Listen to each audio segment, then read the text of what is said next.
Hello student. तो देखिएगा, इस वीडियो में हम डिस्कस करेंगे आज नेक्स्ट पेपर के बारे में। तो आज हम डिस्कस करेंगे नीट पेपर 2017 और 2018। तो ध्यान दें, इसमें हम सबसे पहला जो क्वेश्चन सोल्व करने जा रहे हैं वो है कि the compound A on treatment with sodium give B and with PCl5 give C. B and C react together to give diethyl ether. A, B, C are in order. कहने का मतलब यह है कि हमारा जो क्वेश्चन है वो ए कोई कंपाउंड है, उसको रिएक्शन कराना है सोडियम के साथ, बी बनाएगा और जो इसी का रिएक्शन ए का रिएक्शन PCl5 के साथ कराएंगे सी बनाएगा, और जब बी और सी दोनों रिएक्शन करेंगे तो उससे डाई इथाइल ईथर का फॉर्मेशन होगा, C2H5O C2H5 इसका फॉर्मेशन होगा। तो आप ए, बी और सी को आइडेंटिफाई करो। तो हमें पता है कि अगर यहाँ पर सोडियम है तो ए आपका एसिड होगा, क्योंकि एसिड सोडियम के साथ रिएक्शन करके salt plus H2 gas release करेगा। तो इसका मतलब इसके अंदर आपके पास ऑप्शन सी तो रॉन्ग हो गया, C2H5OH एथेनॉल, C2H5OH एथेनॉल और C2H5OH एथेनॉल। तो इससे ये तो कंफर्म हो गया कि हमारे पास ए जो प्रोडक्ट होगा वो तो C2H5OH एथेनॉल होगा। अब देखिएगा आगे, अब आगे मैं बात करता हूँ यहाँ से बी। तो इससे जो बी बनेगा तो इसकी जब रिएक्शन सोडियम के साथ करेंगे तो C2H5ONa अर्थात सोडियम इथोक्साइड बन जाएगा। और जब इसकी रिएक्शन हम PCl5 के साथ करेंगे तो PCl5 के साथ करेंगे तो यहाँ से ROH रिमूव हो जाएगा, तो C2H5Cl इथाइल क्लोराइड का फॉर्मेशन हो जाएगा। अब बी और सी दोनों रिएक्शन करेंगे तो आपको पता है बी क्या हो जाएगा, C2H5ONa सोडियम इथोक्साइड, और इसका रिएक्शन करेंगे C2H5Cl के साथ तो ये SN2 रिएक्शन हो गई। और कौन सी रिएक्शन है बेटा, विलियमसन ईथर सिंथेसिस रिएक्शन है ये। तो यहाँ से विलियमसन ईथर सिंथेसिस रिएक्शन होगा जहाँ से आपका NaCl रिमूव हो जाएगा और इसके रिमूव होने से C2H5O C2H5 di ethyl ether का फॉर्मेशन हो जाएगा। तो बताओ यहाँ पर ए, बी और सी क्या है। तो आपके पास आइडेंटिफाई हो गया, ए है एथेनॉल, बी है सोडियम इथोक्साइड और सी है इथाइल क्लोराइड। तो कौन सा ऑप्शन राइट है, पहले में ये रॉन्ग हो गया, बी मतलब एथेनॉल सोडियम इथोक्साइड और आपका इथाइल क्लोराइड। तो इस क्वेश्चन का आंसर बी होगा। अब आप चाहो तो इसका स्क्रीनशॉट ले सकते हो। अब हम यहाँ से नेक्स्ट क्वेश्चन नंबर 2 के बारे में डिस्कस करेंगे। तो देखिएगा बेटा, question number 2, hydrocarbon A react with bromine. कोई हाइड्रोकार्बन ए है, इसका रिएक्शन करना है Br2 के साथ by substitute to form alkyl bromide. तो यहाँ से RBr बनेगा, विच बाई उर्ज रिएक्शन, ये उर्ज रिएक्शन करेगा इन प्रेजेंस ऑफ सोडियम और ड्राई ईथर। तो बताओ जब ये सोडियम डाई ईथर के साथ उर्ज करेगा तो is converted to gases hydrocarbon. तो यहाँ से आपके पास एक हाइड्रोकार्बन बनेगा, बट वो हाइड्रोकार्बन जो होगा वो गैसेज फॉर्म में होगा और उसके अंदर जो कार्बन है वो लेस देन 4। बताओ कार्बन कितने होने चाहिए, लेस देन 4 होना चाहिए। तो सिंपल सी बात है, आपके पास यहाँ पर RBr हो रहा है तो ये Br2 के साथ RBr हो रहा है, तो ये कौन सा रिएक्शन हो गया, तो ये आपका हो गया FrSr फ्री रेडिकल सब्स्टिट्यूशन। और बताओ फ्री रेडिकल सब्स्टिट्यूशन किसका मेन कैरेक्टर है, तो free radical substitution are the main character of alkane, अर्थात एल्केन का मेन कैरेक्टर होता है फ्री रेडिकल सब्स्टिट्यूशन रिएक्शन। इसका मतलब यहाँ पर जो ए होगा वो आपका एक हाइड्रोकार्बन कौन सा वाला होगा, एल्केन वाला। तो फर्स्ट ऑप्शन रॉन्ग है, थर्ड हो सकता है और आपका फोर्थ रॉन्ग हो गया। तो अब आंसर बी और सी में से हो गया। अब अगर हम यहाँ बी लेते हैं CH4 मीथेन, इसका रिएक्शन करेंगे Br2 के साथ तो क्या बनेगा बेटा, मिथाइल ब्रोमाइड। और जब इसका रिएक्शन करेंगे सोडियम ड्राई ईथर के साथ उर्ज रिएक्शन में तो यहाँ से हमारे पास जो बनेगा वो बनेगा इथेन। आपको पता है इथेन गैस होता है, बट अगर हम यहाँ पर इथेन ले लें पहले ही, तो अगर इथेन लेंगे तो इसका रिएक्शन करेंगे Br2 के साथ तो बताओ क्या होगा, CH3CH2Br इथाइल ब्रोमाइड बनेगा। और जब इसका रिएक्शन करेंगे सोडियम ड्राई ईथर के साथ उर्ज रिएक्शन में तो ये 2 से कितने हो जाएंगे, 4, 1 2 3 4 अर्थात ब्यूटेन का फॉर्मेशन हो जाएगा। ये भी गैस है, ये भी गैस है, बट यहाँ कार्बन 2 है और यहाँ पर कार्बन 4 है, जबकि क्वेश्चन में लिखा हुआ है कि कार्बन लेस देन 4 होना चाहिए। इसका मतलब ये रॉन्ग है और ये राइट है। तो बताइएगा इस क्वेश्चन का आंसर क्या होगा? B, methane. ठीक है, तो इस क्वेश्चन का आंसर होगा आपका बी, मीथेन। अब आप चाहो तो इसका स्क्रीनशॉट ले लीजिएगा। अब हम यहाँ से नेक्स्ट क्वेश्चन नंबर 3 के बारे में डिस्कस करेंगे। तो देखिएगा बेटा, next question number 3, the compound C7H8 undergo the following reaction, मतलब C7H8 3Cl2। ध्यान दें, ऑलरेडी गिवन है 3Cl2 मोल के साथ रिएक्शन करके ऐड करना है। ए बनेगा, जो ए बना है उसका रिएक्शन Br2 प्लस Fe के साथ करना है, बी बनेगा, और जो बी बनेगा उसका रिएक्शन जिंक प्लस HCl के साथ करना है, सी बनेगा। तो द प्रोडक्ट सी इज, आपको बताना है यहाँ प्रोडक्ट सी क्या होगा। तो इसका सॉल्यूशन देखिएगा, C7H8। C7H8 का मतलब क्या हो गया? तो बेटा अगर मैं देखूँ C7H8 का मतलब हो गया टोलुइन। तो C7H8 का मतलब क्या है? टोलुइन है। अब आप टोलुइन पे रिएक्शन कराओगे 3Cl2 का हीटिंग के साथ, तो कौन सा रिएक्शन होगा? तो ये आपका हो जाएगा FrSr, फ्री रेडिकल सब्स्टिट्यूशन, जो कि sp3 कार्बन पर होगा। तो 3 क्लोरीन है तो तीनों हाइड्रोजन रिप्लेस हो जाएंगे, CCl3 का फॉर्मेशन हो जाएगा। अब आप देखो CCl3 जो है वो कौन सा डायरेक्टर होता है बेटा? मेटा डायरेक्टर है ये। तो ये यहाँ पर मेटा डायरेक्टर की तरह बिहेव करेगा। अब इस पर रिएक्शन होगा किसका? Br2 का इन प्रेजेंस ऑफ Fe। तो ये ESR, इलेक्ट्रोफिलिक सब्स्टिट्यूशन रिएक्शन है, जो कि sp2 कार्बन पर होगा। तो बताओ CCl3 कौन सा डायरेक्टर है? मेटा। तो जो ब्रोमीन ऐड होगा वो कौन सी पोजीशन पर ऐड होगा? मेटा पोजीशन पर। तो यहाँ पर जो Br ऐड होगा वो बेटा आपके मेटा पोजीशन पर हो जाएगा। तो ये आपका ए है, ये आपका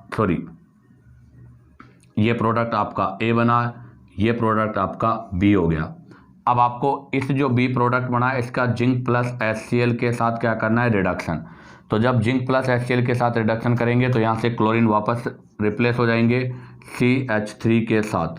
तो बताओ अब आपके पास जो प्रोडक्ट बनेगा वो प्रोडक्ट ये होगा। तो बताइएगा ये सी प्रोडक्ट है। क्या नाम होगा इस प्रोडक्ट का? तो इस प्रोडक्ट का नाम हो जाएगा यहाँ से, तो इसके रेस्पेक्ट में और तो मेटा, तो क्या नाम हो गया बेटा? मेटा ब्रोमोटोलुइन। तो इसका नाम हो गया मेटा ब्रोमोटोलुइन। तो बताइएगा कौन सा आंसर राइट है? तो फर्स्ट मेटा ब्रोमोटोलुइन, सेकेंड पेरा ब्रोमोटोलुइन, 3 ब्रोमो 2,4,6 ट्राई क्लोरोटोलुइन या ऑर्थो ब्रोमोटोलुइन। तो बेटा इसका आंसर होगा फर्स्ट मेटा ब्रोमोटोलुइन। इसी के साथ आपका क्वेश्चन नंबर 3 कंप्लीट होता है। आप चाहो तो इसका स्क्रीनशॉट ले लीजिएगा। अब हम यहाँ से नेक्स्ट क्वेश्चन नंबर 4 के बारे में डिस्कस करेंगे। तो देखिएगा बेटा question number 4, identify the major product PQR in the following sequence of reaction. ये आपको एक रिएक्शन का सीक्वेंस है, इसमें आपको PQR ऑप्शन में गिवन है, तो आपको आइडेंटिफाई करना है कि यहाँ पर PQ और R क्या है। तो देखिएगा बेंजीन गिवन है बेटा, क्या गिवन है? बेंजीन, और बेंजीन पर आपको एल्किल हैलाइड की रिएक्शन करानी है एनाइडस ACl3 के साथ में। तो बताइएगा कौन सा रिएक्शन हुआ? इलेक्ट्रोफिलिक, और इलेक्ट्रोफिलिक में भी कौन सा होगा बेटा? एल्काइलेशन रिएक्शन होगा। कौन सा रिएक्शन है? एल्काइलेशन रिएक्शन है, जहाँ से P बनेगा, P जो बनेगा उसका रिएक्शन O2 और हाइड्रोलाइसिस कराना है Q और R बनेगा। तो इसके बारे में हमें डिस्कस करना है। तो देखिएगा सबसे पहले बेंजीन है, और बेंजीन पर आप रिएक्शन कराओगे CCCl का इन प्रेजेंस ऑफ एनाइडस AlCl3 में। तो हमें पता है ये इलेक्ट्रोफिलिक सब्स्टिट्यूशन रिएक्शन है। तो सबसे पहले यहाँ से आपके इलेक्ट्रोफाइल का फॉर्मेशन होगा CCCl+। क्यों? क्योंकि एनाइडस ACl3 में से क्लोराइड को हटा देगा, ये बन जाएगा। अब आप देखो यहाँ से जो कैटाइन बना वो 1 डिग्री है, इसलिए यहाँ से 1,2 हाइड्राइड शिफ्ट होगा, और 1,2 हाइड्राइड शिफ्ट होने से आपके पास कार्ब कैटाइन बनेगा 2 डिग्री, और कार्ब कैटाइन जो 2 डिग्री है वो मोर स्टेबल हो गया। तो ये कार्ब कैटाइन आपका 2 डिग्री बन गया, और ये क्या हो गया बेटा? मोर स्टेबल हो गया।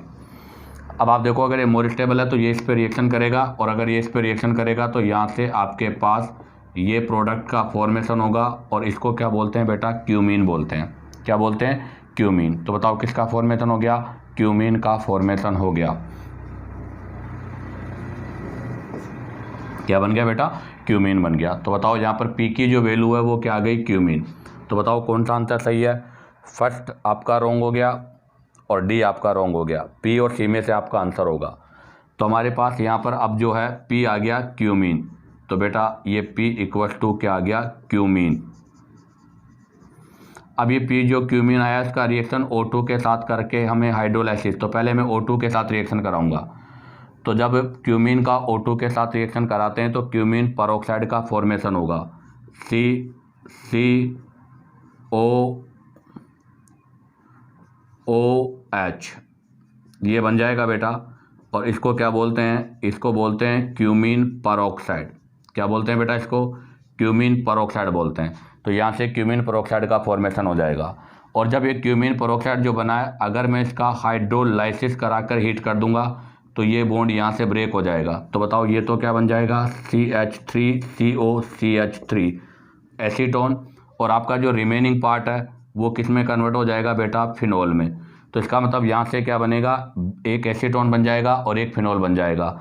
तो अगर Q एसीटोन है तो R फिनोल हो जाएगा, और अगर आपका Q फिनोल है तो R क्या हो जाएगा, एसीटोन हो जाएगा। तो बताइएगा इसमें कौन सा आंसर आपका राइट है।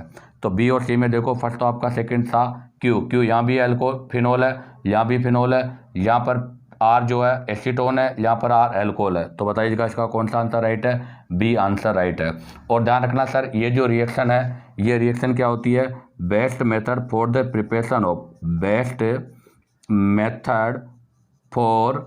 Preparation of phenol.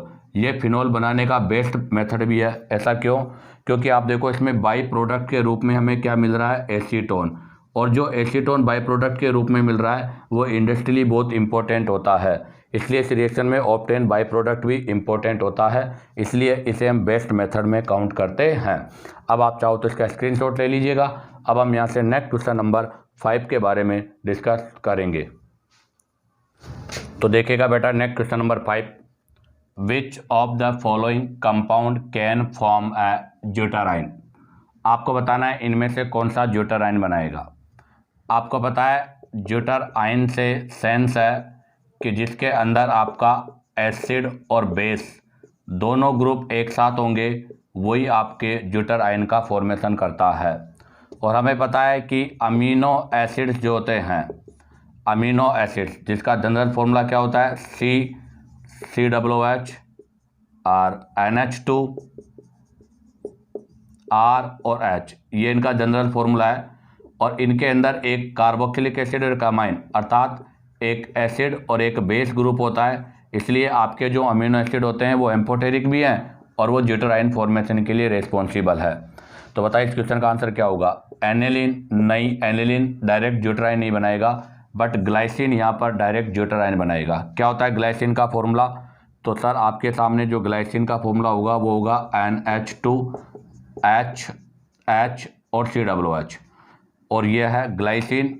और ये जो ग्लाइसिन है ये ज्यूटराइन का फॉर्मेशन करेगा। कैसे, ये एसिड है, ये अपना इसको प्रोटॉन देगा, तो ये बेस है, ये प्रोटॉन लेगा, और ये एसिड है तो अपना प्रोटॉन देगा। तो यहाँ से क्या बनेगा, तो यहाँ से बनेगा NH3 plus CH3 double bond O minus और H। और ये जो आयन बना है इसे ही बताइएगा हम क्या कहते हैं, ज्यूटराइन। तो बताइएगा आपके क्वेश्चन नंबर 5 का आंसर क्या होगा, ग्लाइसिन। हाँ, बेंजोइक एसिड में भी एसिड ग्रुप है, बट वो एसिड के साथ कोई बेस ग्रुप नहीं है, इसलिए ज्यूटराइन नहीं बनाएगा। और एसिटिनालाइड भी केवल बेस NH ग्रुप है, बट वहाँ एसिड ग्रुप नहीं है, इसलिए वो भी ज्यूटराइन नहीं बनाएगा। तो सिंपल सी भाषा में अगर मैं कहूँ तो यही कहूँगा कि ज्यूटराइन वो उसमें होगा जिसके अंदर acid and base both group present,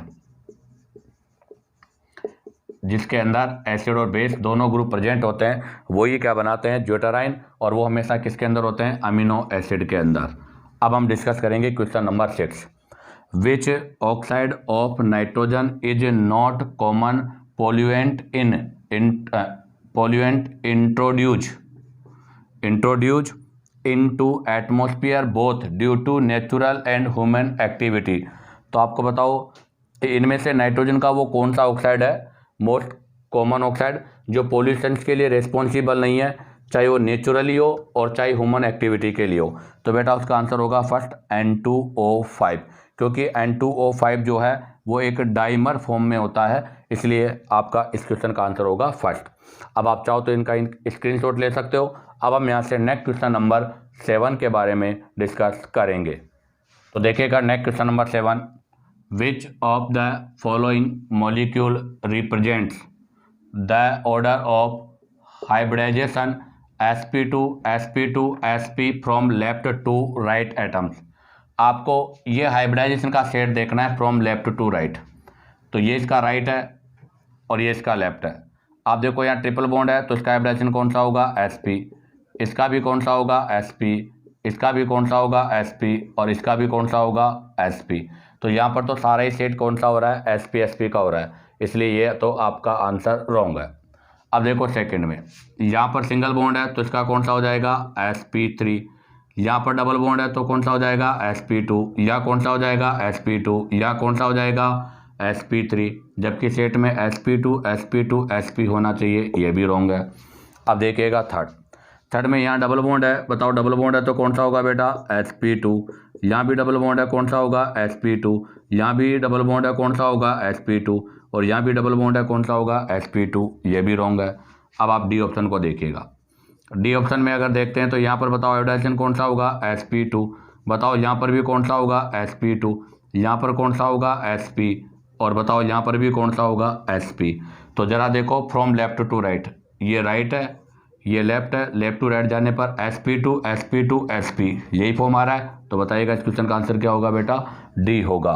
तो इसमें एक चीज़ ध्यान रखना, अगर सिंगल बॉन्ड हो तो हाइब्रिडाइजेशन कौन सा होता है sp3, डबल बॉन्ड हो तो कौन सा होगा sp2 और ट्रिपल बॉन्ड हो तो बताओ हाइब्रिडाइजेशन कौन सा होगा sp। अब आप चाहो तो इसका स्क्रीनशॉट ले लीजिएगा। अब हम यहाँ से नेक्स्ट क्वेश्चन नंबर 8 के बारे में डिस्कस करेंगे। बेटा next question number 8, which of the following carbocations is expected to be most stable. आपको बताना है इनमें से कौन सा कार्बोकैटाइन जो है वो मोस्ट स्टेबल है। तो सिंपल सी बात है कि ये कार्बोकैटाइन है, इस कार्बोकैटाइन का NO2 के रेस्पेक्ट में हमें देखना है कि इसका क्या एडवांटेज है। तो देखो जब यहाँ से इस पर रेजोनेंस होगा तो ये यहाँ पर आ जाएगा और यहाँ पर आ जाएगा तो यहाँ पॉजिटिव चार्ज आ जाएगा। तो जैसे मैं यहाँ रेजोनेंस करूँगा, रेजोनेंस के बाद में एक स्ट्रक्चर ये बनेगी जहाँ पर पॉजिटिव चार्ज यहाँ हो जाएगा। अब आप देखो इस पॉजिटिव चार्ज को NO2 का डायरेक्ट -I मिल रहा है, इसलिए ये तो क्या हो जाएगा बेटा, लीस्ट स्टेबल हो जाएगा। अब देखिएगा बी में ऑलरेडी डायरेक्ट NO2 के साथ ये लगा हुआ है तो NO2 का यहाँ पर -I हो रहा है, तो ये भी आपका क्या हो जाएगा बेटा, लीस्ट स्टेबल हो जाएगा। ऐसा क्यों?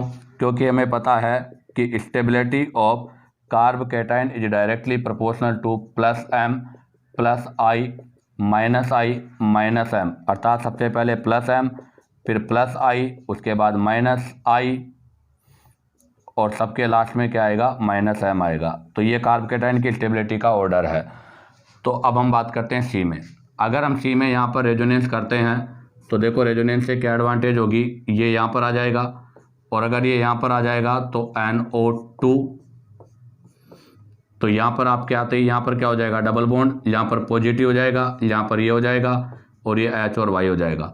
फिर अगेन रेजोनेंस होगा तो ये यहाँ शिफ्ट हो जाएगा और जब ये यहाँ शिफ्ट हो जाएगा तो NO2 के साथ में अब की बार इसको यहाँ पॉजिटिव चार्ज आ जाएगा, यहाँ डबल बॉन्ड हो जाएगा, यहाँ डबल बॉन्ड हो जाएगा। तो कहने का मतलब यहाँ पर NO2 का इसको -M नहीं, यहाँ पर NO2 का इसको क्या ऑब्टेन हो रहा है, -I ऑब्टेन हो रहा है। अब एक बार हम डी में देखेंगे तो ज़रा डी में देखो आप, डी में तो डायरेक्ट अटैच है इसलिए डी में भी इसको -I मिल रहा है, तो ये भी यहाँ पर क्या हो जाएगा, लीस्ट स्टेबल हो जाएगा। तो बताओ इन चारों स्ट्रक्चर्स में अर्थात इन 4 ऑप्शन में से आपका फर्स्ट भी लीस्ट स्टेबल है क्योंकि डायरेक्ट -M है, सेकंड में भी इसको -I मिल रहा है और डी में भी इसको -M मिल रहा है, बट सी में इसको -M नहीं -I मिल रहा है। इस अनस्टेबल तो है बट इन तीनों के कंपेयर में वो हाईली स्टेबल है। तो बताइएगा यहाँ पर इसका आंसर क्या होगा, सी। अब चाहो तो आप इसका स्क्रीनशॉट ले लीजिएगा। अब हम यहाँ से नेक्स्ट क्वेश्चन नंबर 9 के बारे में डिस्कस करेंगे। Question number 9, which of the following is correct with respect to -I effect of the substituents, जहाँ पर R = अल्काइल है। तो इसका मतलब हमें यहाँ पर -I का ऑर्डर लिखना है। तो मैं आपको बता दूँ -I में -I का मतलब होता है इलेक्ट्रॉन एक्सेप्टर ग्रुप, अर्थात जो इलेक्ट्रॉन को विड्रॉल करते हैं। तो इनमें सबसे पहले आएगा जो पॉजिटिव चार्ज है वो, और अगर पॉजिटिव चार्ज नहीं है तो उसके बाद आएगा न्यूट्रल और उसके बाद आएगा आपका नेगेटिव चार्ज। अब एक चीज़ ध्यान रखना, पॉजिटिव चार्ज और न्यूट्रल में से भी पहले मल्टी बॉन्ड वाले आएंगे, उसके बाद में जो आपके रिमेनिंग बचे हुए। तो जैसे अगर मैं बात करूँ इलेक्ट्रॉन एक्सेप्टर में, तो सबसे ज़्यादा जो है, तो सबसे ज़्यादा आपका देखो ऑक्सीजन पे प्लस, उसके बाद में नाइट्रोजन पे प्लस और उसके बाद में कार्बन पे प्लस, क्योंकि ऑक्सीजन की EN है 3.5, नाइट्रोजन की 3 और कार्बन की 2.5। मोर EN पे अगर पॉजिटिव चार्ज है तो ये सबसे लीस्ट स्टेबल है, और अगर ये सबसे लीस्ट स्टेबल है तो इसकी इलेक्ट्रॉन अटैक करने की टेंडेंसी सबसे ज़्यादा होगी, इसलिए इसका माइनस आई सबसे ज़्यादा होगा। अब आगे बात करते हैं यहाँ से न्यूट्रल में।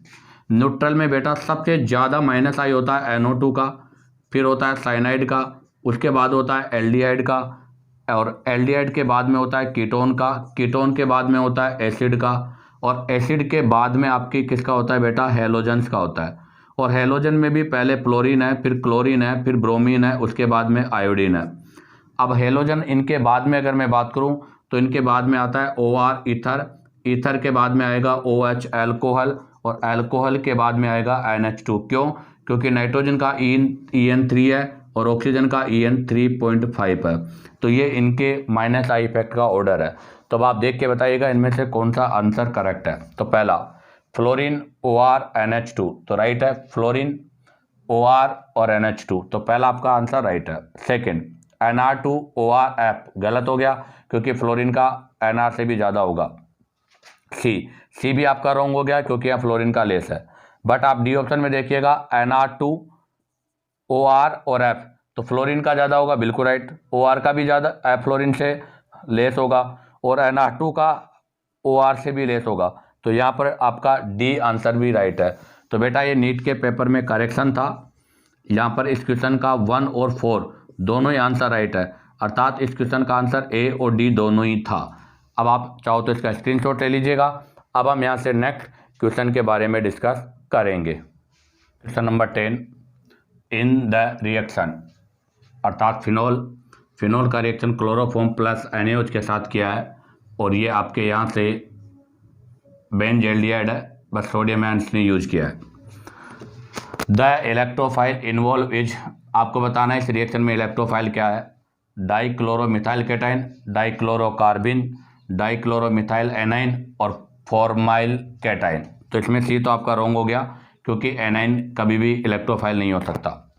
तो मैं आपको बता दूं इसका आंसर है कि सर ये फिनोल है, और जब हम फिनोल का reaction chloroform in presence of alcoholic KOH अर्थात NaOH के साथ करते हैं तो यहाँ से आपके पास सैलिसैली एल्डिहाइड का फॉर्मेशन होता है।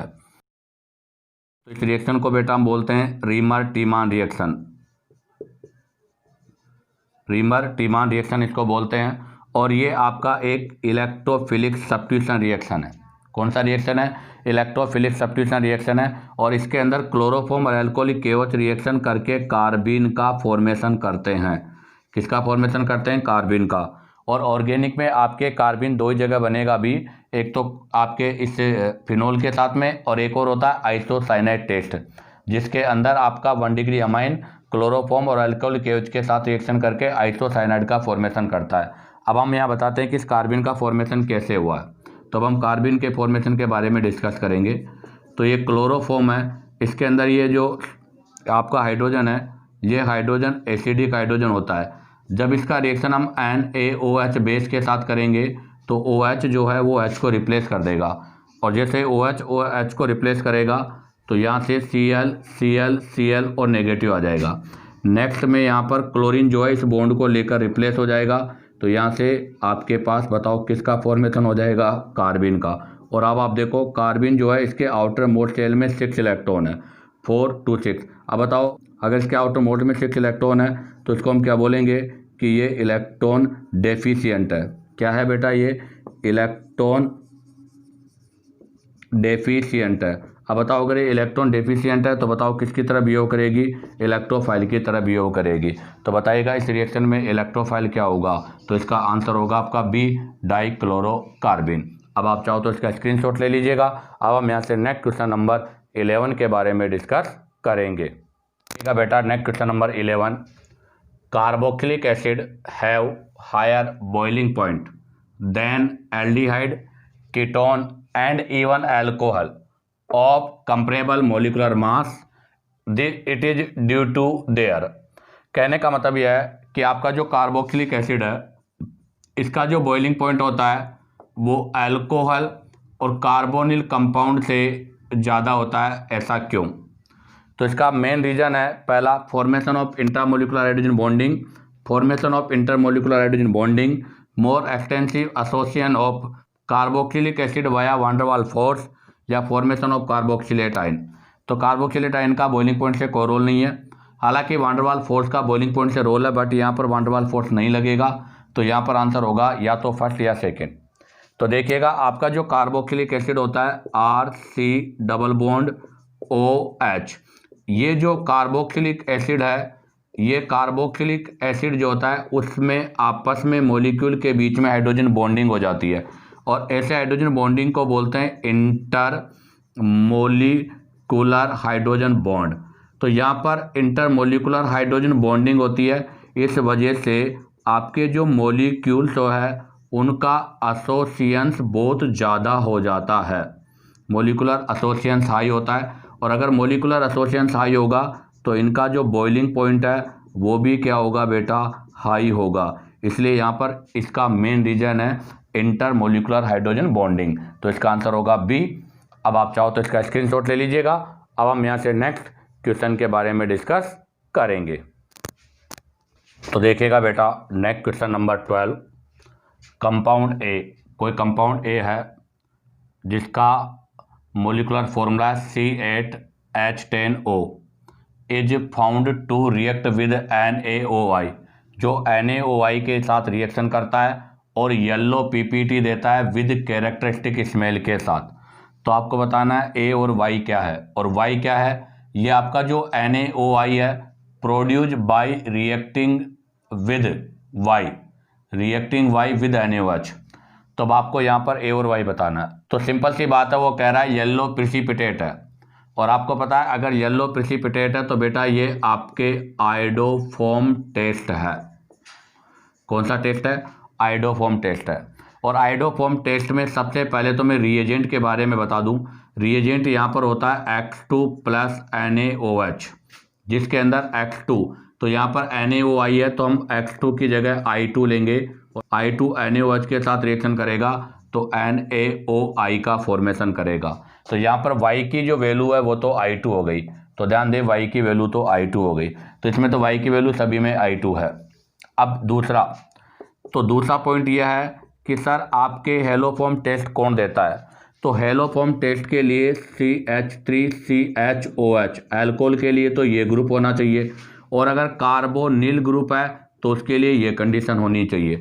आप ज़रा देखो ऑप्शन में किसी के अंदर भी कार्बोनिल नहीं है, तो ये वाली कंडीशन नहीं, हमें ये वाली कंडीशन चेक करनी है। जहाँ पर ये कंडीशन होगी वही आपका हेलोफॉर्म टेस्ट देगा, जिसके अंदर आपका CH3 जो है वो तो CHI3 हेलोफॉर्म में कन्वर्ट हो जाएगा, और आपका जो रिमेनिंग पार्ट है वो HCOONA सोडियम सोल्ट में कन्वर्ट हो जाएगा। तो बताओ फर्स्ट के अंदर आपके पास OH CH3, यहाँ कोई भी मिथाइल नहीं है इसलिए नहीं होगा। सेकंड में भी नहीं होगा। थर्ड आपका आंसर राइट है, क्योंकि आप देखिएगा थर्ड में OH जिस कार्बन पे लगा हुआ है उसके रेस्पेक्ट में एक आपका CH3 ग्रुप है, तो ये CH3 ग्रुप तो CHI3 में कन्वर्ट हो जाएगा, और आपका बचा हुआ पार्ट एसिड में कन्वर्ट हो जाएगा। तो बताओ यहाँ से जो प्रोडक्ट बनेगा इसका, वो प्रोडक्ट क्या होगा।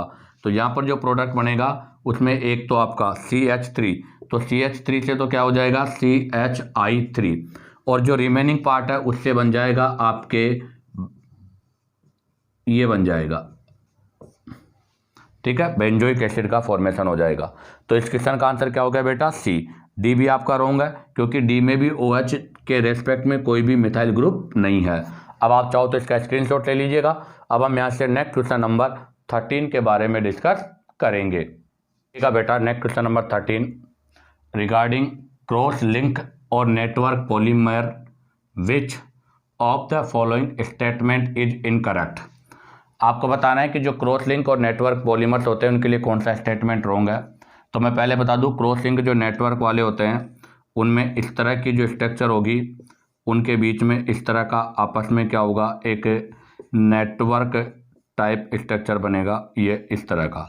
इस वाली जो स्ट्रक्चर होती है इसको बोलते हैं क्रॉस लिंक नेटवर्क वाले में। तो पहला ऑप्शन क्या है, दे कंटेन कोवेलेंट बॉन्ड, बिल्कुल इनके अंदर कोवेलेंट बॉन्ड ही होता है, और वो भी जो कोवेलेंट बॉन्ड होता है वो भी बेटा इनमें स्ट्रॉन्ग होता है। Between the various linear polymeric chain, बिल्कुल राइट, ये जो लीनियर ये है इसको क्या बोलेंगे हम, लीनियर पॉलीमेरिक चेन, ये आपका लीनियर पॉलीमेरिक चेन है और इनके बीच में स्ट्रॉन्ग कोवेलेंट बॉन्ड होता है। तो पहला तो राइट है। Second, they contain strong covalent bond in their polymeric chain, ये गलत है। इनमें स्ट्रॉन्ग कोवेलेंट बॉन्ड तो होता है but in their polymer chain में नहीं होता बेटा, लीनियर पॉलीमेरिक चेन में होता है। क्योंकि दोनों स्टेटमेंट राइट है, दोनों स्टेटमेंट एक जैसे हैं, बट या लीनियर है या लीनियर नहीं है, तो लीनियर वाला राइट है, ये आपका रॉन्ग है। Third, examples are the bakelite and melamine, बिल्कुल राइट है बेटा, मेलामाइन एंड द बेकेलाइट्स जो हैं वो आपके क्रॉस लिंक और नेटवर्क पॉलीमर के एग्जाम्पल हैं। Next number D, they are formed from bi and tri functional monomer, ये भी आपका राइट है। क्यों? क्योंकि आप देखो यहाँ पर नेटवर्क कब बनेगा, जब अगर बाइवेलेंट होगा तो दोनों साइड से जुड़ेगा और ट्राइवेलेंट होगा तो तीन साइड से जुड़ेगा। जब ये टू साइड और थ्री साइड से अटैच होगा तभी किसका फॉर्मेशन होगा, नेटवर्क का फॉर्मेशन होगा। तो आपका फोर्थ स्टेटमेंट भी राइट है। तो हमारा जो क्वेश्चन था वो था कि आपको इसमें बताना इनकरेक्ट स्टेटमेंट कौन सा है। तो बताइएगा इसमें इनकरेक्ट स्टेटमेंट कौन सा है, सेकंड। तो बताइएगा क्वेश्चन नंबर 13 का जो आंसर होगा वो क्या होगा, बी। अब आप चाहो तो इसका स्क्रीनशॉट ले लीजिएगा। अब हम यहाँ से नेक्स्ट क्वेश्चन नंबर 14 के बारे में डिस्कस करेंगे। तो देखिएगा बेटा next question number 14, question number 14 में है nitration of aniline is strong acidic medium also give Meta nitro aniline because. कहने का मतलब यह है कि ये एनिलीन है और अगर मैं एनिलीन का नाइट्रेशन करता हूँ कंसर्टेड HNO3 और कंसर्टेड H2SO4 की प्रेजेंस में, तो बेटा यहाँ पर आपका ऑर्थो और पैरा प्रोडक्ट के साथ साथ में मेटा प्रोडक्ट का पी फॉर्मेशन होता है। ऐसा क्यों? तो उसका रीज़न क्या है वो देखिएगा।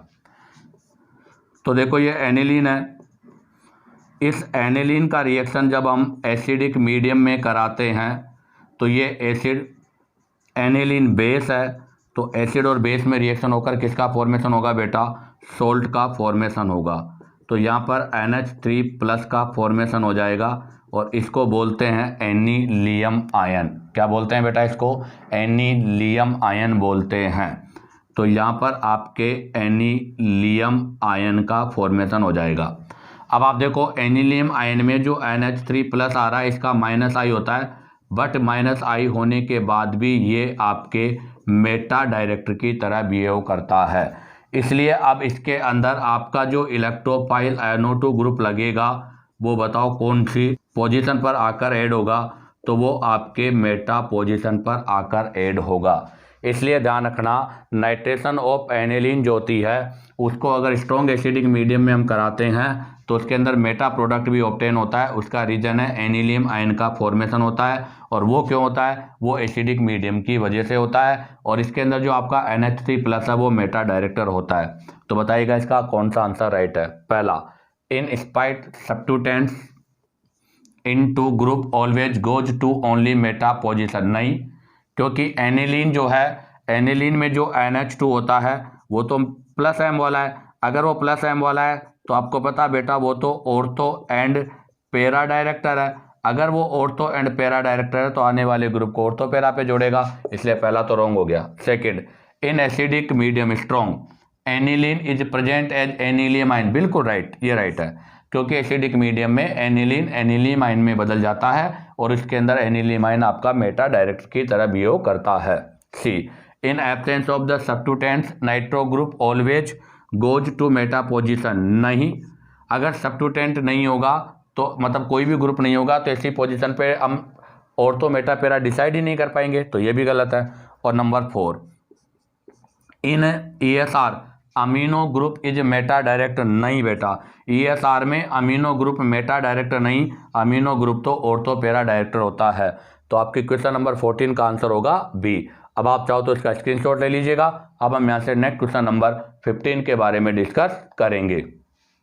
देखिएगा बेटा next question number 15, the difference between amylose and amylopectin is, अर्थात आपको बताना है कि अमाइलोज और अमाइलोपेक्टिन में क्या डिफरेंस है। तो सुन लीजिएगा आप लोग, स्टार्च एक पॉलीसेकेराइड है, स्टार्च एक पॉलीसेकेराइड है और ये स्टार्च 2 यूनिट से मिलकर बना होता है। एक होती है आपका अमाइलोज और एक होता है बेटा अमाइलोपेक्टिन। अमाइलोज जो होता है वो लीनियर है, जबकि आपका अमाइलोज जो पैक्टिन होता है वो ब्रांचड होता है। और आपको पता है starch is the polymer of glucose, आपका जो स्टार्च है वो ग्लूकोज का मोनोमर है। तो अमाइलोपेक्टिन और अमाइलोज ये दोनों भी ग्लूकोज से ही बने होंगे, बस डिफरेंस ये है कि अमाइलोज लीनियर होता है, अमाइलोपेक्टिन लीनियर ब्रांच है। तो यहाँ पर जो अमाइलोज लीनियर होता है उसमें C1 और C4 और वो भी कौन सा, अल्फा ग्लाइकोसिडिक बॉन्ड होता है। जबकि यहाँ पर ये ब्रांच है तो इसकी जो लीनियर फॉर्म है, इसकी जो लीनियर फॉर्म है उसके अंदर तो वही C1 C4 अल्फा, बट इसकी जो ब्रांच वाली फॉर्म होती है वहाँ पर C1 किसके साथ, C6 के साथ में ब्रांचिंग का फॉर्मेशन करता है। कहने का मतलब अगर मैं बताऊं तो अमाइलोपेक्टिन जो होता है उसके अंदर जो आपकी चेन बनती है, अमाइलोपेक्टिन जो है उसमें आपकी जो चेन बनेगी वो चेन इस तरह से स्ट्रेट होगी। और आपका जो अमाइलोज में और अमाइलोपेक्टिन जो है उसकी स्ट्रक्चर भी ऐसी होगी, बिल्कुल दोनों की सिमिलर स्ट्रक्चर है।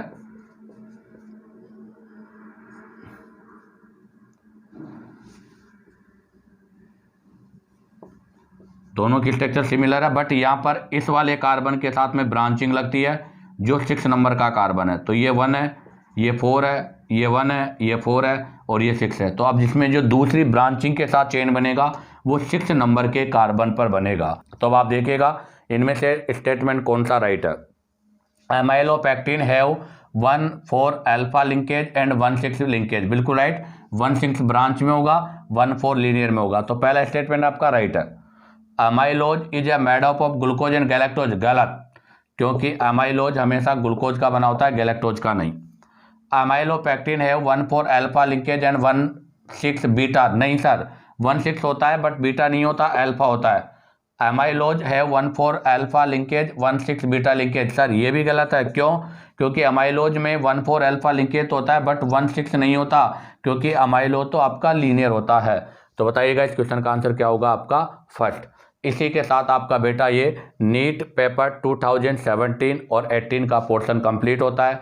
मैंने आपको हर क्वेश्चन को फिर उसके कॉन्सेप्ट के साथ एक्सप्लेन किया है। उम्मीद करता हूं कि आपको हर क्वेश्चन समझ में आया होगा। अगर आपको क्वेश्चन समझ में आया हो बेटा तो आप वीडियो को लाइक, सब्सक्राइब और शेयर करो, ताकि आपको न्यू अपडेट जो है उसका नोटिफिकेशन मिलता रहे।